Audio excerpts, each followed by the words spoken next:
నమస్తే, welcome to KVR news 9. ప్రజా సమస్యలపై ప్రత్యేక దృష్టి పెడతా పల్నాడు జిల్లా నూతన కలెక్టర్ కృతికా శుక్లా బాధ్యతలు చేపట్టిన అనంతరం మీడియా సమావేశంలో మాట్లాడుతూ ఉమ్మడి గుంటూరు జిల్లాలో నేను జాయింట్ కలెక్టర్ గా పనిచేశానని, పల్నాడు ప్రాంతంపై నాకు అవగాహన ఉందన్నారు. ప్రభుత్వ పథకాలతో పాటు ప్రజల సమస్యలు పరిష్కరిస్తామన్నారు. ఈ సందర్భంగా పలువురు కలెక్టర్ కార్యాలయం అధికారులు ఆమెను ఘనంగా సన్మానించారు. కాకినాడగా వర్క్ చేశాను. Joint collector Guntur Krishna, sub collector మదనపల్లిగా వర్క్ చేశాను. హెడ్ ఆఫీస్లో women and child welfare department intermediate ఎడ్యుకేషన్లో వర్క్ చేశాను. 2016 to 18 గుంటూరు జిల్లాలోనే జాయింట్ కలెక్టర్గా వర్క్ చేశాను. పల్నాడు ఏరియా అప్పుడు బాగా టూర్ చేశాను. సో ఆ ఎక్స్పీరియన్స్ నాకు ఇప్పుడు పనికి వస్తుంది.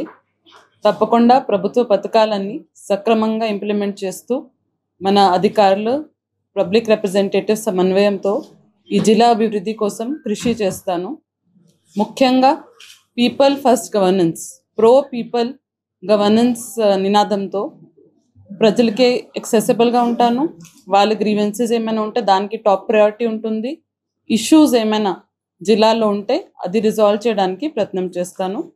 ఈ అవకాశం ఇచ్చినందుకు ప్రభుత్వంకి ధన్యవాదం తెలియజేస్తూ సెలవు తీసుకుంటున్నాను. జై హింద్.